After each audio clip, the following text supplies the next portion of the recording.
Welcome, ladies and gentlemen, to the monastery, the open bar of the internet, the world's greatest shit show, and the place where we, the good brothers and sisters of this most holy of temples, seek enlightenment through the drunkest, craziest, and most batshit ways possible.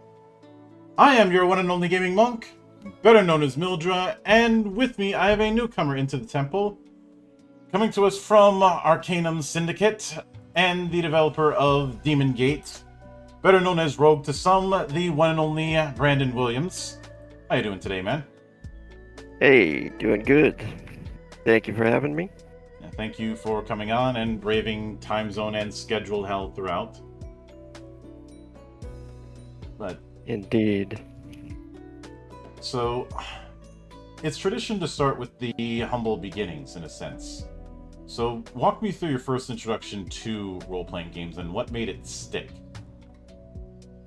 My first introduction to role-playing games was when I was, man, I'm 48 now, so in the ancient times, I believe I was around 7 or 8 years old when my friend's brother brought over D&D, Advanced Dungeons and Dragons, I believe it was, and we played a game, and he didn't really know the rules of the game very well, but he had a module, or the Temple of Elemental Evil, and put us on this game. First level characters, I think it's like a higher level module, if I remember correctly, and we died. Yeah, we died at the front gate. So that was my whole introduction. I made this elf character, and we played for maybe 5 minutes, and I just got killed. Mm-hmm. And for some reason, that just made me fall in love with it. I don't know what it was, but I think it was just everything about it, like the art, rolling the dice, telling the story, as short as it was. I was immediately hooked because I was already into like writing and storytelling and art from the beginning, I was just always pretty good at art. Not amazing, but I could draw. And I think the art initially grabs you anyway from looking at all the fantasy art that these great artists do. Mm-hmm. So yeah, that was probably my introduction there. And then after that, I had no more connection to D&D. I had no more nobody to bring the books over and stuff like that, so I had to kind of seek them out myself, and I actually just designed my own game right off the bat, using D6. So I started doing that with my friends, and it went from there. For several years, I didn't even play D&D again until, and I thought for years that it was just you would have a map, in little dungeons, and you would go into different rooms and fight the monsters and then collect some gold. So it was pretty basic until Forgotten Realms came around, and I saw that they actually had maps and entire worlds that you could explore and stuff like that. And of course, this was way before the internet. You couldn't just seek any of this information out. So, you would find D&D books at like garage sales and and flea markets and stuff like that. Especially since there was that span of time where TSR, due to their lawyers, was trying to crack down on house rules being put up on the internet. It didn't work, but but it was tried to the point where the lawyers were being paid more than the actual designers. Oh wow. Huh. Yeah. When the internet came around, though, of course, more things were available and stuff. So I didn't actually like play D&D again for like a long time, many years after that. I started playing like other games like Shadowrun and things like that. But So you probably got a few pounds worth of D6s in the back. yeah, definitely. And then that was at school where I ended up playing that. And we would play at lunch, we had the nerd table, which is kind of funny because I was in football as well. So I kind of hung out with the nerds and the jocks, and then, wearing a trench coat and walking around with leather jackets and stuff like that. So I was part of like several different groups in high school. You had the like headbangers, and you had the jocks, and I could kind of like chameleon and jump to each one depending on what party you're at. But it was that was my whole introduction, I think, into RPGs was just word of mouth and seeing the artwork, which is always what grabs you first, Hmm. Yeah, I can certainly get that. And with that in mind, when it comes to Demon Gate, with both the system and the setting, was this a case of you house ruling your way into making your own game, or was there a different route? Um, yeah, Demon Gate was actually the second game that I created, using the same system that I had initially designed. And it did start as like a house ruling game because all I had known at the time, 20 years ago, 30 years ago, was like D&D and a D20. And then I liked all the dice, all the different dice that you could use. So I started to incorporate all of the different dice into systems and kind of find different systems that I liked, and kind of taking mechanics from those systems and stuff and using them and kind of just throwing it all together into a mishmash of stuff that just didn't make sense, but it was fun for us to play at the time.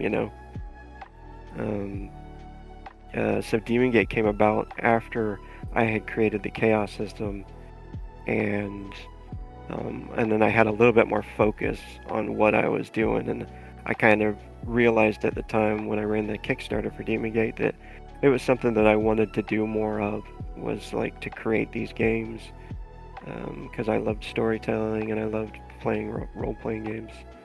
And I was able to get some money from the Kickstarter to pay some decent artists. I didn't get all the artists that I wanted to. Didn't make that much money. I think it was like a little over $5,000, and I ended up spending like $7,500 on just the initial startup of the book. But the original artists, I didn't get them because they were dead. I found out after the Kickstarter played. I wanted to grab all the guys that made the Savage Sword of Conan comic books. I was a big fan of those, and Ernie Chan and all these great artists and stuff. And I tried contacting them all, and I ended up finding out that they had passed away. Ernie Chan, like just before I had finished the Kickstarter for Demon Gate, so that was unfortunate. Yeah, I can get that.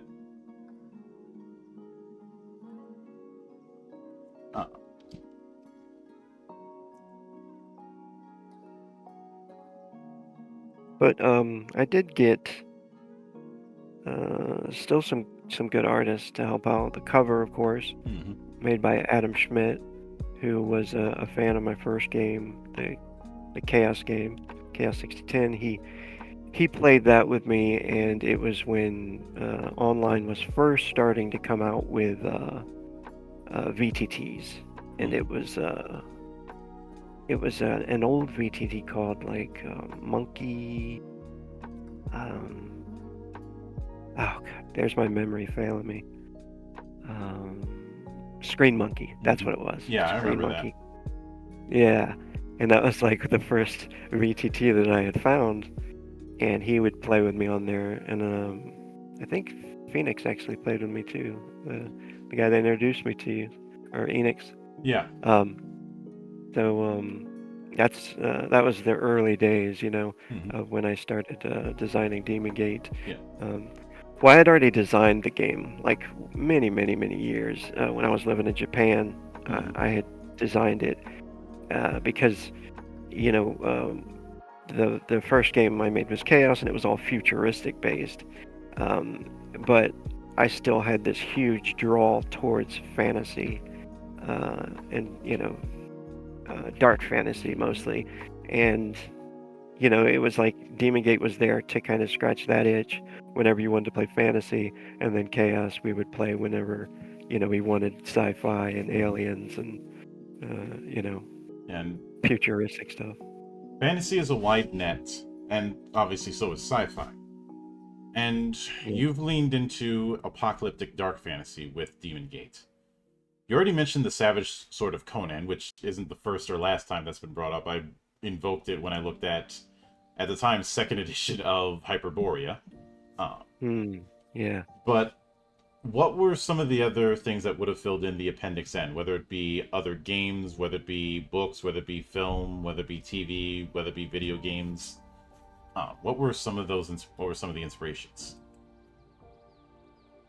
I took a lot of inspiration from this old video game. One of the first video games. It was around the time when the video games were like really text-based. I think it was early 80s, I think. I should send you the link to this game. It's called Darklands, and it's a game about medieval Germany. And it was very, generic, old. You have a little icon that travels around on the German map, and you get into random encounters. And like all of this inspired so many things for Demon Gate, like the like spiritual influence.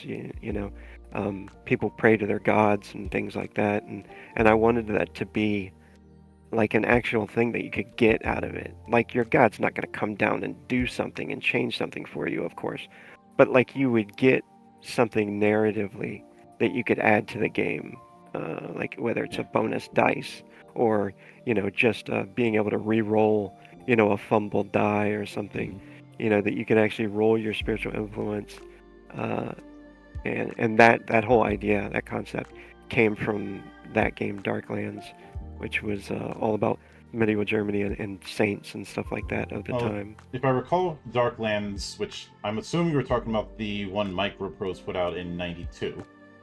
Yes. If I have to be really pedantic, which unfortunately I have to, I think there was more Holy Roman Empire than Germany. But since Germany was part of the Holy Roman Empire, we're both technically right. Yes, that's probably right. It is kind of funny because when I go back and look at some of that, I keep thinking of Das Schwarze Auge. I realize that is very bad German, but what's known to us filthy Americans as the Dark Eye. Yeah. Which, even though I've only looked at like the last 2 editions of that, I want to look at the early ones to see how closely they resembled D&D because of the story of how the Dark Eye came to be. Yeah. Namely that it was part of an attempt to try and translate D&D into German, but the relationship between the company that TSR was working with and TSR themselves fell through for whatever reason, and said company was like, all right, we'll make our own D&D. Yeah. With blackjack and hookers. Well, maybe not the hookers. Yeah. But thus the Dark Eye came of that, and calling that German D&D is not really accurate or fair, if I'm being honest. You couldn't plop somebody who had been playing nothing but D&D into the Dark Eye and have them adapt all that easily. Right. And that's why I'd want to see how early editions worked, and I can definitely see that. When it comes to the whole idea of apocalyptic fantasy, I think a lot of people are going to bring up Diablo, and I'm curious if that's been brought up to you as well. Yes. Diablo 2, as a matter of fact, and Diablo 1 were definitely inspirations. I played a lot of Diablo on the computer, Diablo 2. And then I kind of fell out of it so much in later games. But yeah, I did love the probably like some of the mods that have come out of the Diablo 2 universe. Uh, Oh, yeah, yeah, I haven't even played with any mods or uh, anything. there was one major one called Median XL that just adds a shitload of content to the base game, even if you're playing with Lord of Destruction. Uh, Nice. there was one person who decided to say, what if we did Doom, but in Diablo 2? And not a case of put Diablo monsters in Doom. No, the opposite. Hmm. Take Doom guy and put him in Diablo with all of his weapons. It is absolutely stupid, and I love it. Nice. Oh. And speaking of Dark Eye too, I just learned about the Dark Eye. Like, I'm not even kidding. Like, maybe 6 months ago, which is Mhm. insane. Um, especially like how long I've been messing around in the industry. I mean, I wouldn't say that I've you know dived deep into the industry or anything. I'm not that ingrained in it to be real. Like, you can't survive off of the money that unfortunately is made off of these games, especially with the 3 kids and stuff like that.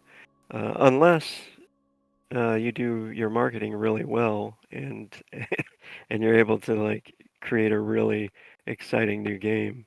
Uh, but uh, when you do get to spend time doing this and working on it, it's a lot of fun, and it's definitely a labor of love. Mm-hmm. Yeah, it most certainly is. I've often pointed out that one banner that says, "We don't do this because it was easy. We do this because we thought it was." Yeah. Because I can use that to call out both tabletop game designers, video game designers, and every programmer I've ever met in my life. Yeah. Uh, Yeah. especially the ones who know the Coder's drinking song. The Coder's drinking song. Yes. 99 little I, bugs in the code, 99 bugs in the code. You take one down, you patch it around, 287 bugs in the code. I had not heard about that one. But I can definitely see some elements of like AD&D, and it's always funny when Diablo gets brought up in this conversation, because I remember back in 2000, there were a bunch of people who were talking about how D&D 3rd Edition was the worst thing ever and was a complete anathema and wasn't proper D&D. Gee, where have I heard this before? And some people saying that it was turning D&D into Diablo. And what is absolutely hilarious about that is that there are official Diablo modules for AD&D and for 3rd Edition. Very early in 3rd Edition, but they do exist. There were whole class kits that were made. Yeah. And I always find it completely hilarious. And then of course 4th Edition comes along and they rehash the same thing, except they pretend that they didn't. Yeah. And of course I'm like, this is the exact same argument you guys made 8 years ago. Yeah. Mm-hmm. But with that in mind, when it came to doing say classes, that's always the big one. Obviously, you've got a lot more classes than a lot of standard fantasy games might have. Yes. But was it a case of just wanting to have a lot more potential variety for characters? Yeah. I had even more when I first created it. I had like even more of everything when I first designed it. And it was about 800 pages when I was ready to print, and I was like, yeah, this is way too much. Mm-hmm. And ended up cutting it to pieces and taking out whatever I could to kind of like tone it down and make it sellable in a smaller version. Even still, I think it's around 450 pages, and but it did leave me like a lot of a lot more material to do other books and stuff Mhm. as well. But with the character classes, I I liked just having the options, I guess. I like a lot of people would bring it up, why don't you just do classless based system, and have people choose what they want. But for some reason, I don't know, I was drawn to, this is your job, so you know what this character's about a little bit. Classless has its own. I've seen a lot of people romanticize classless or freeform, but those have their own pitfalls as well.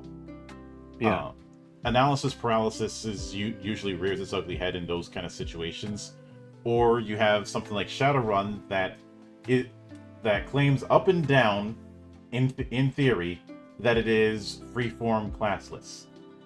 That is not the case yeah, in practice. yeah. Mm-mm. uh, like somebody's going to be designating themselves as the Street Sam, somebody's going to be designating themselves as the Decker, somebody's going to be designating themselves as the Mage or the Yeah, Face Man or whatnot.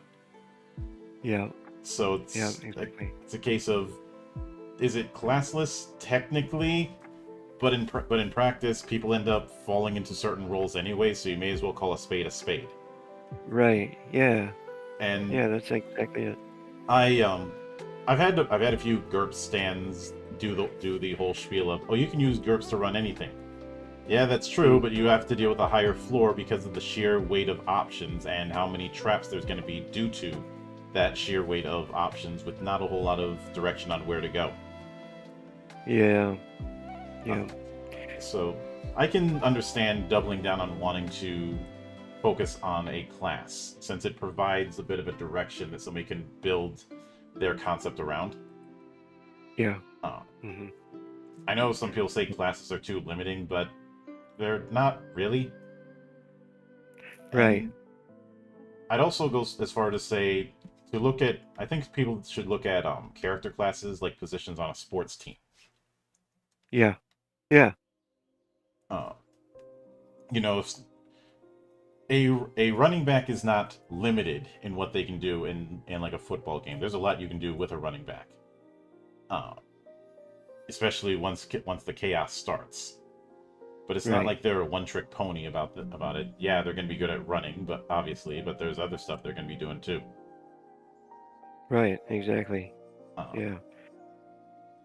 and And one of oh, go go ahead. Oh, you first. I had cut off. Sorry about that.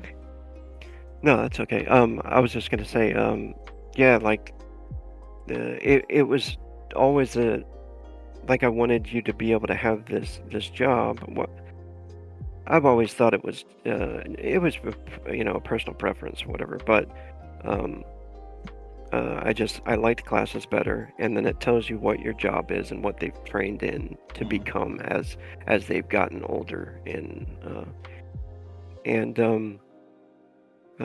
there's always the option, to multi-class if you want to, or start down a different path when you get older, Mhm. and try a different job out, or add that to your Yeah. your skill set.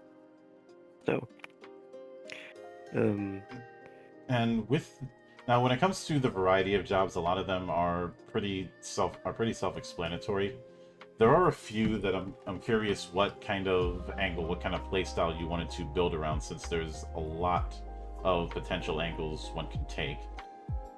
But one of the first ones I'd want to go into, oddly enough, is the Swordmaster. What sort of class fantasy do you view the Swordmaster as being?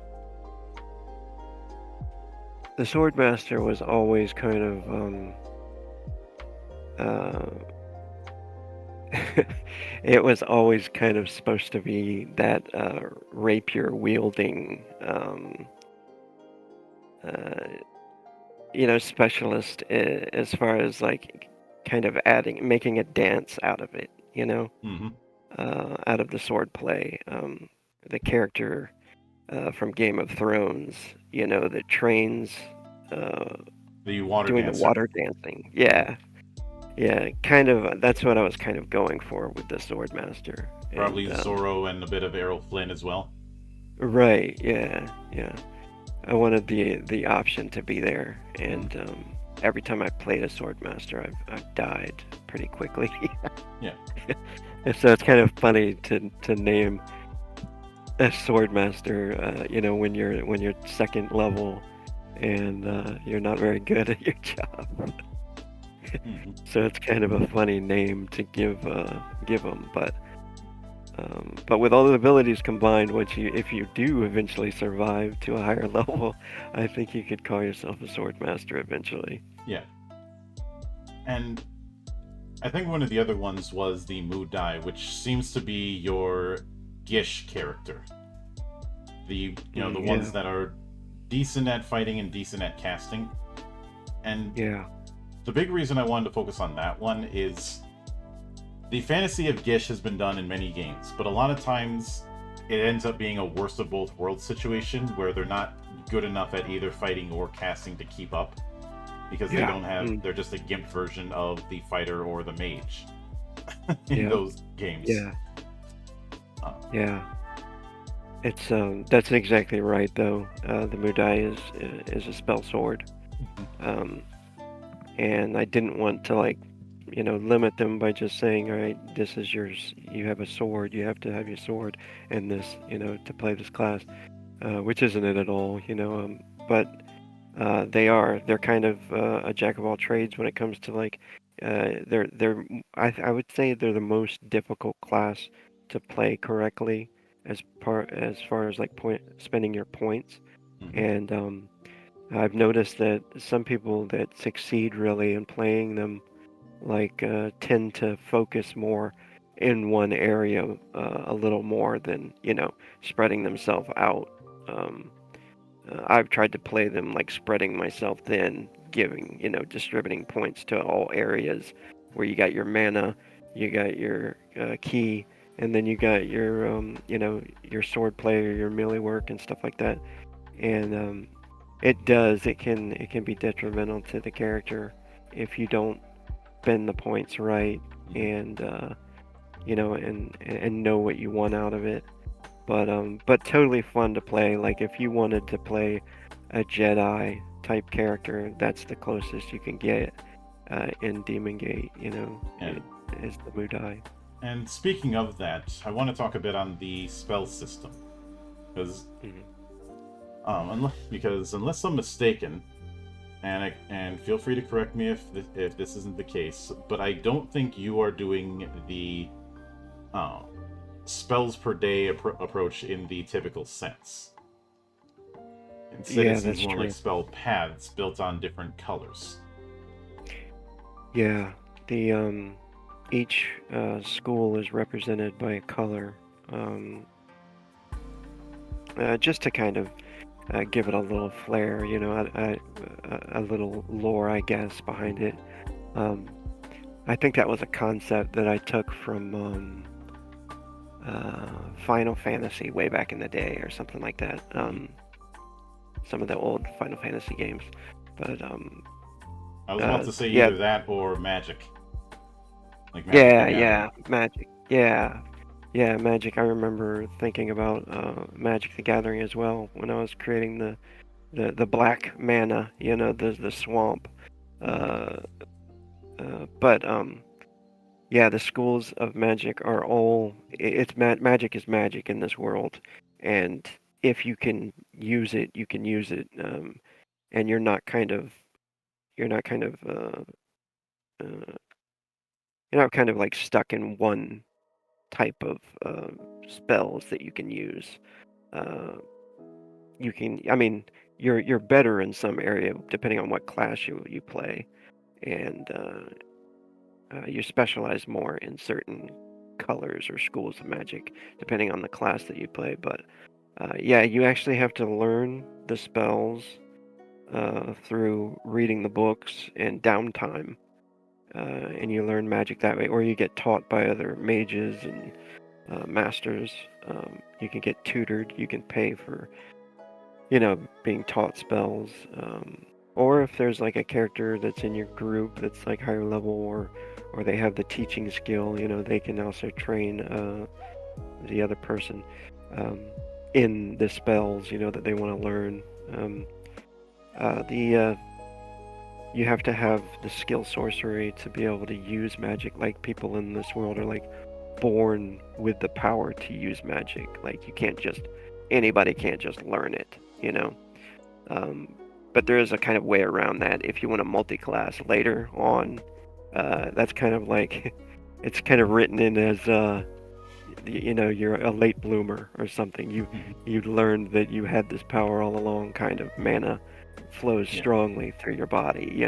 So you unlock it at a later date than others. And when it comes to the actual spellcasting use, do you have it as magic is just a different type of feature? Are you using something akin to spell points or mana points or something like that, or do you have a different approach with how spellcasting is handled? Spellcasting is you have to actually roll to see if a spell works first, and there's a mana pool. Like, each spell has a certain amount of mana drain that it takes from your body. So you can cast it as long as you have mana to do so.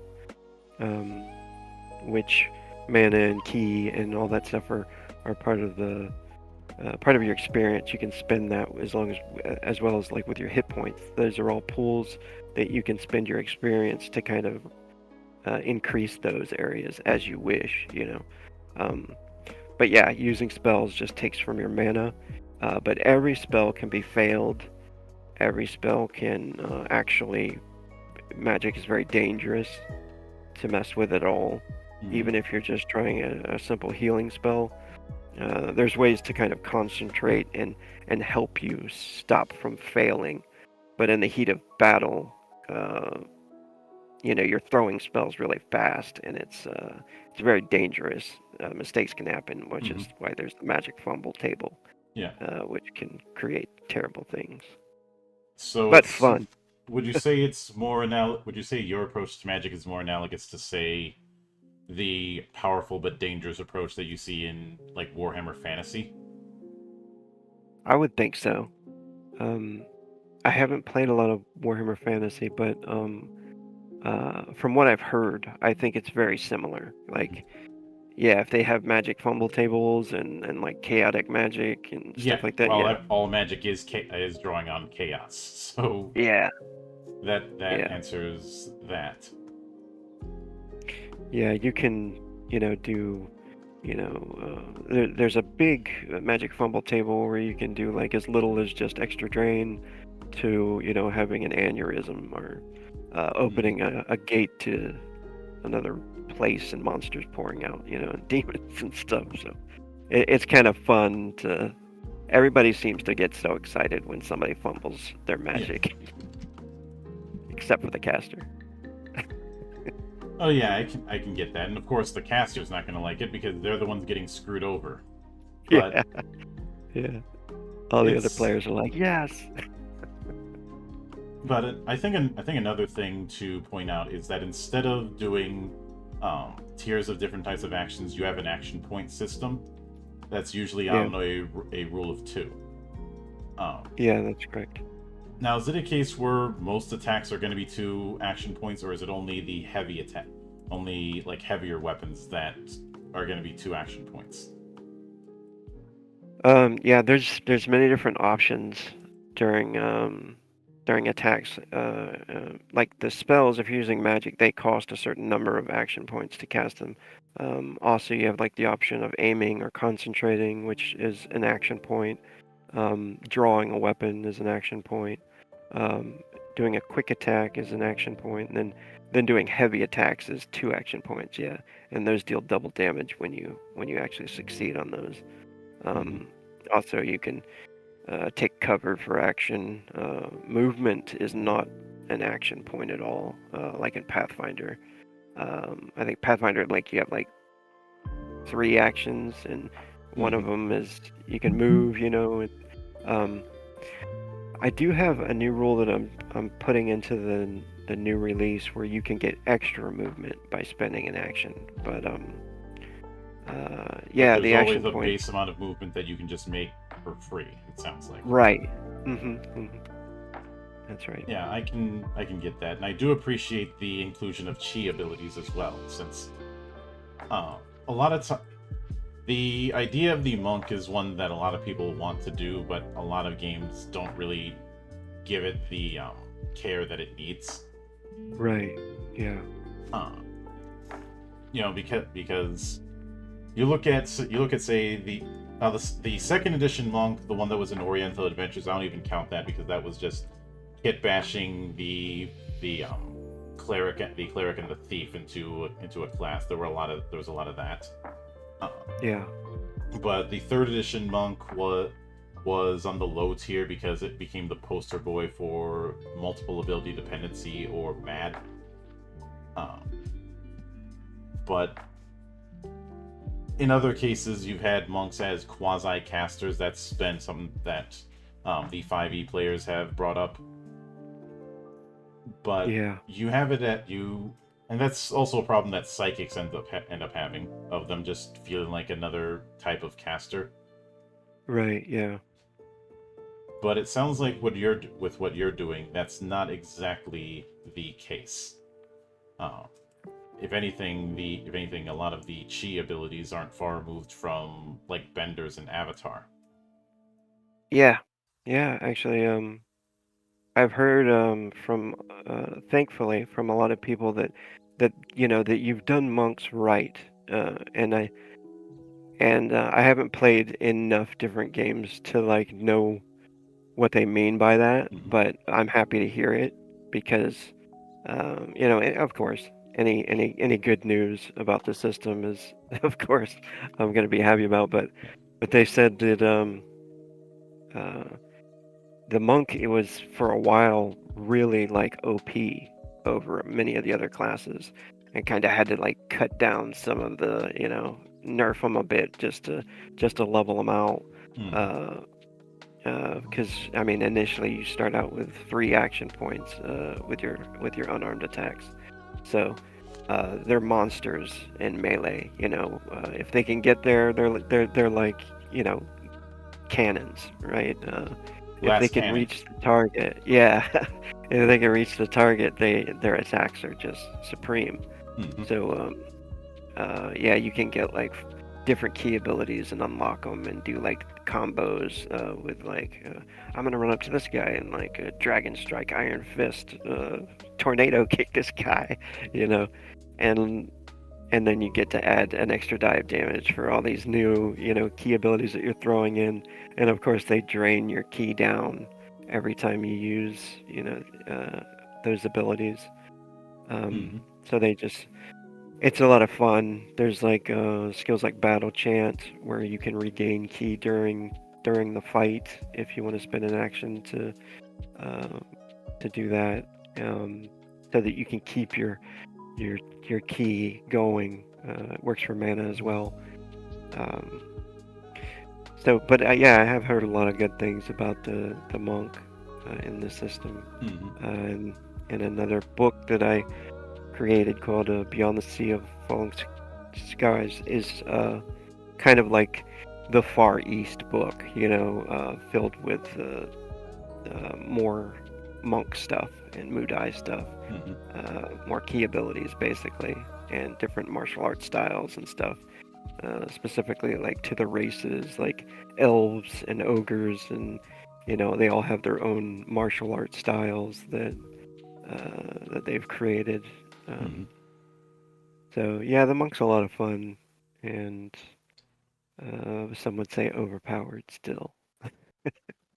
Though, whenever it comes to the whole overpowered thing, I approach that with a big grain of salt because I've had to, and you've probably had to deal with this the same years of mages being entire parties by themselves or one man nuke machines and being told, oh, there's nothing wrong with this. This is how it's supposed to be. Fighters aren't supposed to be Mm-hmm. powerful. Mages are supposed to be powerful, kind of thing. Yeah. And the moment Yeah. a martial character gets some interesting stuff, the mage player starts reeing. Mm-hmm. Yeah. Yeah, the mages, they're still powerful when they get up there in higher level. If they can make it there, Mhm. they can unlock some pretty nasty, devastating spells. And I'm not saying mages shouldn't be powerful. It's more that it shouldn't be at the expense of other characters. Right. Um, Yeah.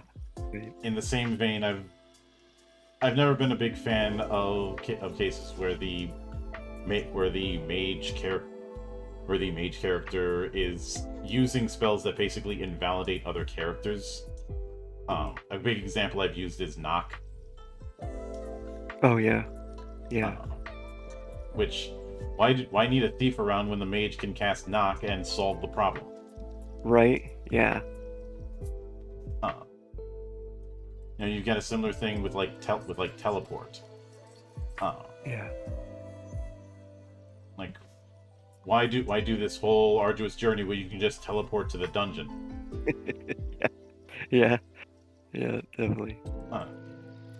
And I've attempted to try and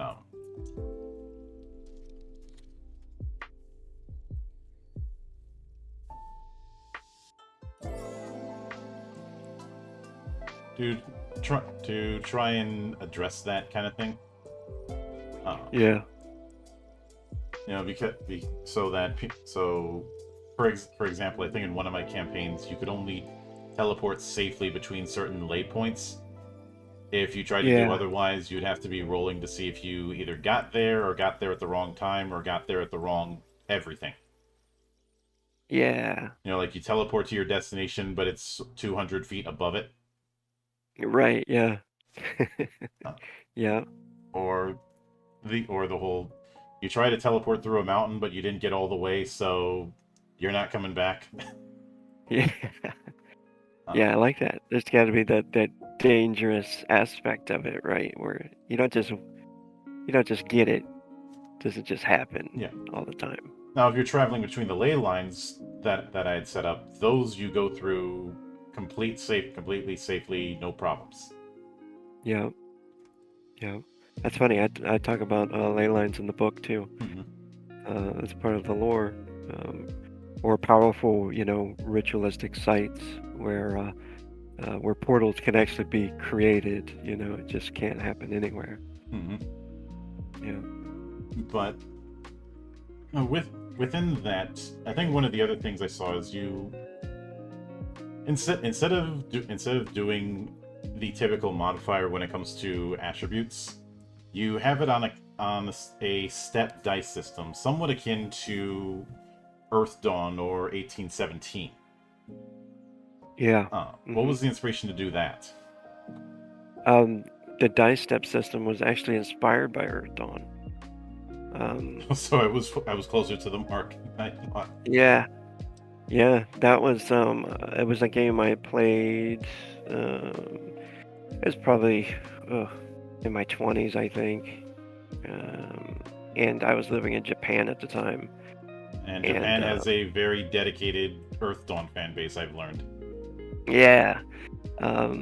We played on the military base, and I was like, oh, this is a really cool system. It seemed to, well, from what I've been told, it seemed to break apart as you got higher in level, and there were a lot of complaints about it that the what do you call it, the bar graph or whatever, that just mathematically didn't work for some people. Some people just didn't like it, but I liked it. Yeah. But I didn't want it to be the entire system, and that was one of the major things that I did with the chaos system. Is this deals with skills and attributes and those kind of roles, but when you go to combat, you're using a D20 based system. So it's kind of like two systems in one in this game, which is, I know, pretty different from what a lot of people want to do when they want to make it simple and for people to learn, and that's a little too crunchy for some people too. So having two different systems in there, but that was just a preference thing. It was just something that I liked the D20 better for the combat, and I liked being able to add D6s, and it eventually becomes part of it. like you get more dice with your attacks as you go up in level. Like you get a D6 to add to it, or when you aim and stuff like that, you get a D4 to add to your D20, which lowers the chance of like rolling critical failures, and stuff like that. Since you're rolling 2 dice and you have to roll 2 ones to like actually fumble, but um, yeah, that was inspired by it, and I had to change it around a little bit. But I had only played the first edition, so I don't know what they're doing now. Yeah, there's been some expansions and refinements over the years, hopping around between different companies. It is currently in its 4th edition, and it's been pretty stable back under FASA. After spending a cup of coffee under the Red Brick family. Yeah. As well as flirtations with trying to do Earth Dawn in like D20 and a few other systems. Which I know it sounds odd to do Earth Dawn and D20, but early 2000s everybody was trying to jump on the D20 bandwagon. Right, yeah. So I don't fault that. Yeah. But with that in mind, one of the things that I did notice is that it seems you cap off at 12. Was that just to keep things at a certain tier? Oh, you mean at 12th level? Yeah. The characters actually, they can go on to 100th level. I stand corrected. And but that is where their character class specific abilities end. Mm-hmm. So each level you get a class specific ability that's just important to that class. And then once you go beyond that, you start to choose your own abilities from general abilities, the list of general abilities. Mm-hmm. So you start to kind of build your character however you want, or you can go and choose another class. So so you can either multi-class, or you can keep going as just kind of an open class and kind of forming your character how you want. And then that goes on for forever. It goes on till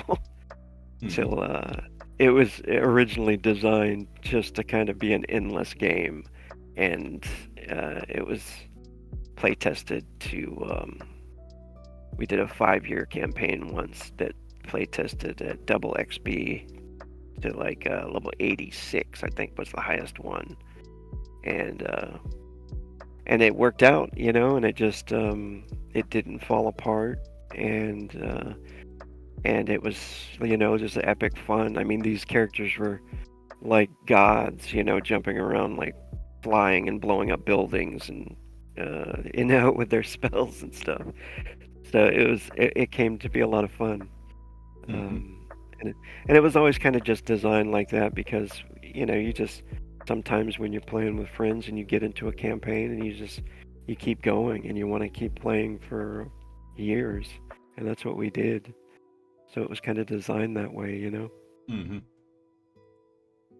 And I can get that. And the other thing is expanding on skills. You have a very expansive skill setup.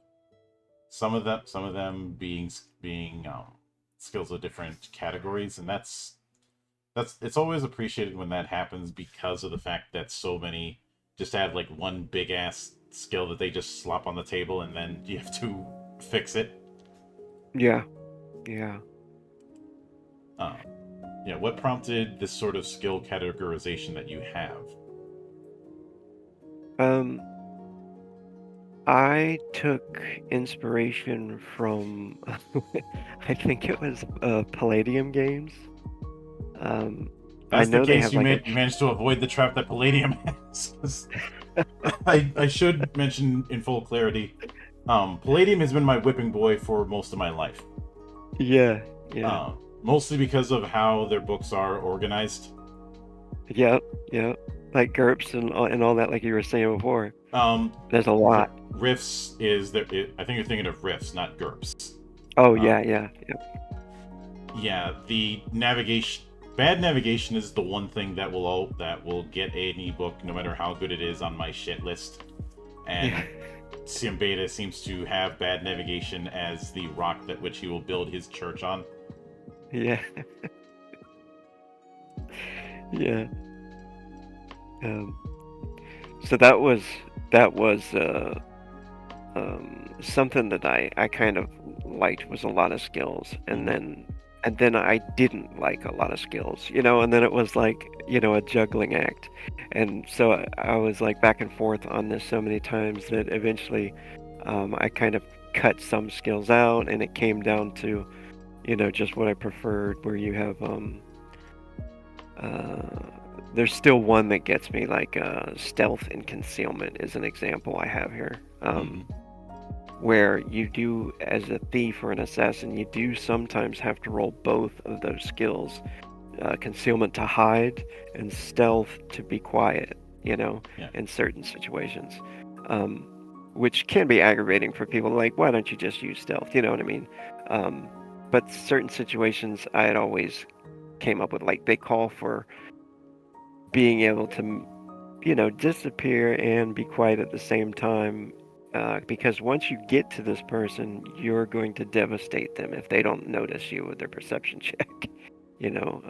So sneak attacks can be really, really deadly. So I wanted it to be a little more difficult for them to pull it off sometimes. Or sometimes you don't need both of the skills. Like if you're say you're in a factory or something, or somewhere where it's really loud, you don't really have to roll your stealth. You know what I mean? Um, Yeah, it's gonna but be hard for somebody to notice you sneaking up on them when everything is nothing but sheer, unadulterated, primal noise. right, like, yeah, there's even in some battle situations, I won't make people roll their stealth. Just as long as they don't see that shadow moving on the ground behind them, or so you gotta. There's several skills still. I think it's a lot more than D&D would have. I'm not so sure about Pathfinder. I think they have a lot of stuff in Pathfinder, but They do. They do. yeah. Um, but but I wanted there to be enough skills too, where you have the advancement and you always have something to like look forward to spending your points on. Uh, yeah. Oh, I want to be good at cooking now, so I'm gonna train in cooking. And then once you work yourself up to a certain amount of points in that skill, then you can spend a great deal of points to become an expert in it. And then once you work your way up, then you can spend a great deal of points to become a master in it. And then you get even more. Uh, you know, that's when you master in a skill, which is the third tier.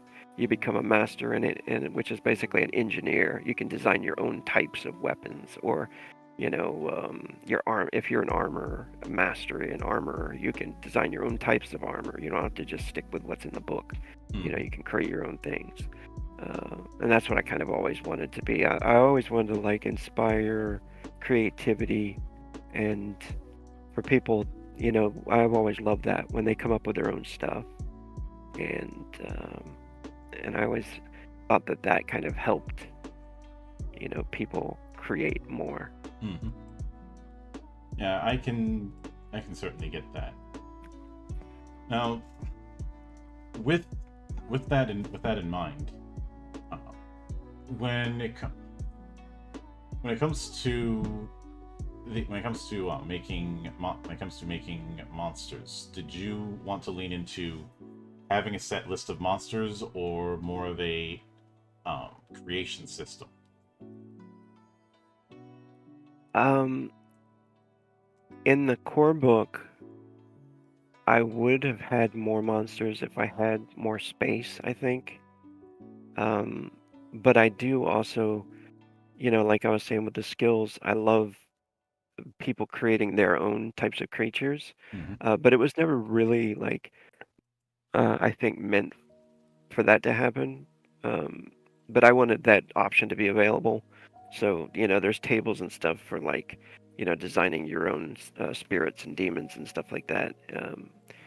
But they don't give you like all of the abilities. They give you some abilities there, but they don't give you like all of them, of course. They give you some basic powers and stuff that these spirits will have, depending on what power level you have. Mm-hmm. And then that leaves it open for personal creativity.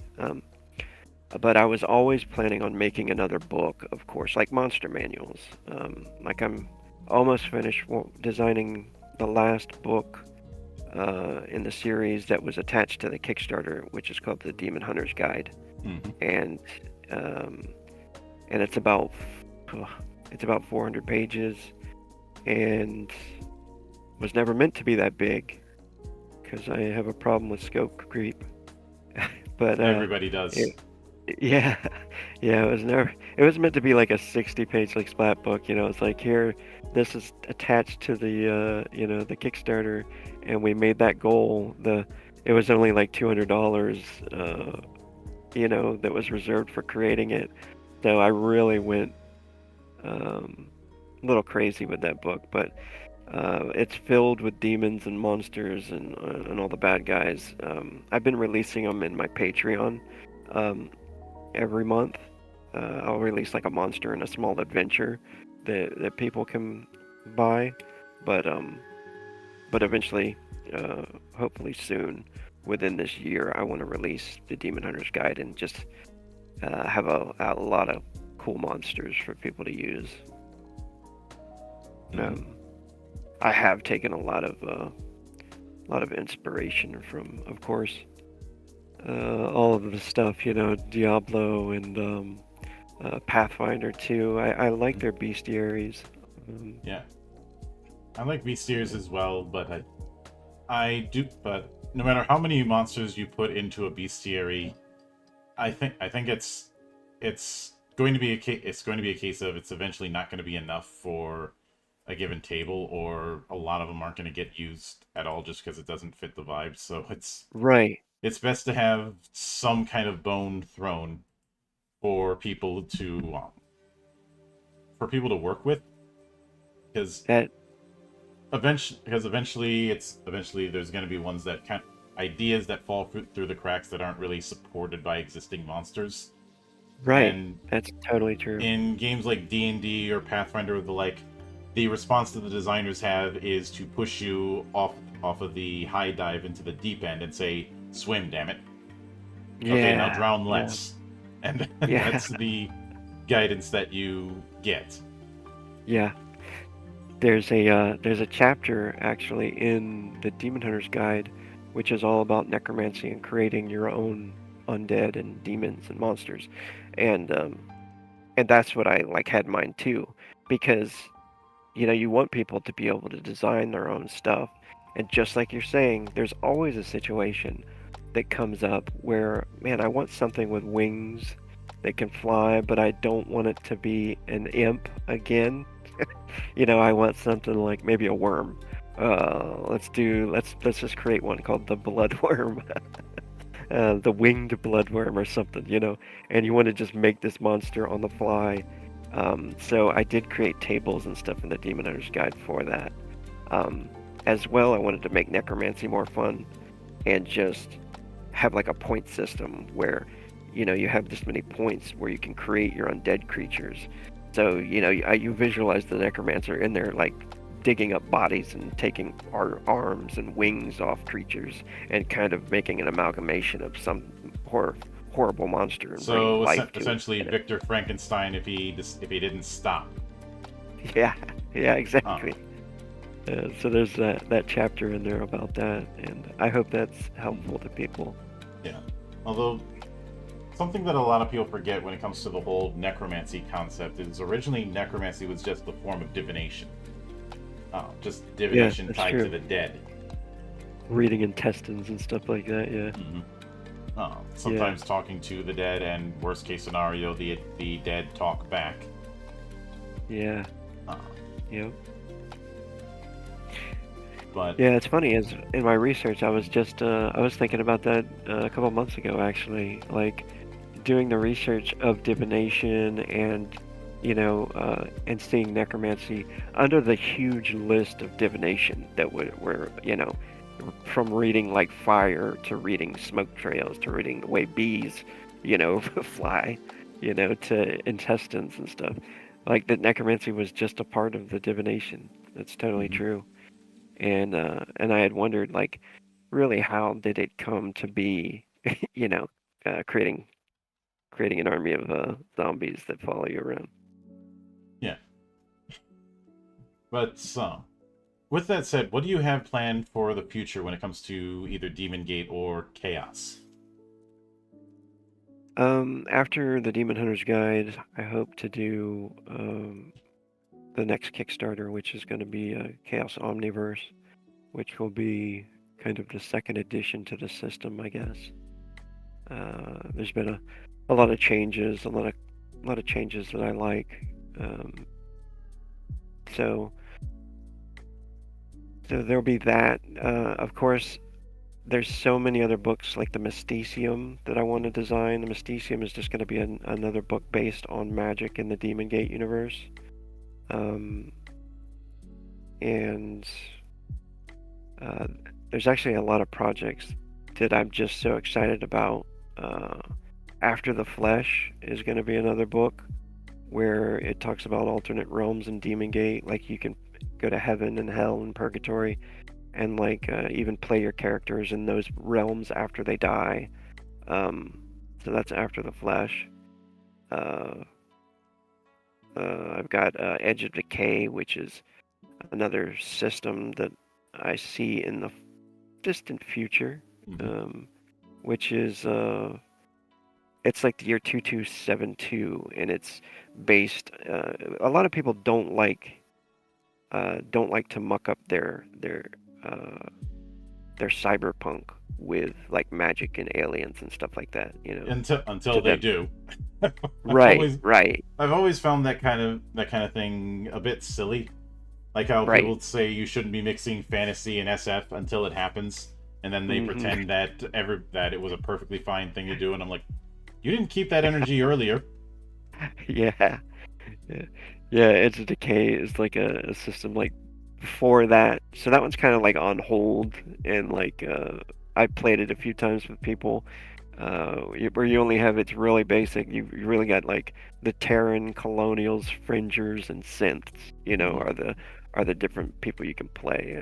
But there's that, and then several different expansion books are still in store. The last book that'll complete the map of Koth, which is the world in Demon Gate, um, Hmm. will like Strongholds and Hideouts is a book where you know it gives you tables to kind of run the game without a GM if you want to do downtime stuff. Like if you're playing an assassin, you never get to assassinate people, because you're playing with a party and you're off doing all these missions. Well, the GM says you've got 2 weeks of downtime. Say, all right, cool. I'm gonna go do some assassin jobs. So you do the roles yourself, do some housekeeping when you're waiting for your next game session, to Hmm. happen. And see what happens, and then you can come back to the table and tell everybody what happens. I've got tables planned for that. Uh, and Hmm. strongholds and hideouts. So Yeah, that's the whole stronghold thing has been. It's something that goes a bit understated, but there is a popular fantasy of being someone with authority. Uh, yeah, and I don't mean in yeah, a macro sense. I know people will bring up like strategy games and like, but that's in a God's perspective kind of way. I mean being the person who's actually the ruler of some settlement. I think that's why Kingmaker was such a popular module for Pathfinder, yeah, because well at some point you end up being the ruler of that particular manor. It's the same reason why people really liked the Awakening DLC for Dragon Age Origins, because you do rule that particular castle with all of the yeah, responsibilities that comes with. yeah. That's kind of I think the somewhat what I'm going for too with the strongholds and hideouts books. Mhm. You have your hirelings and mercenaries and soldiers.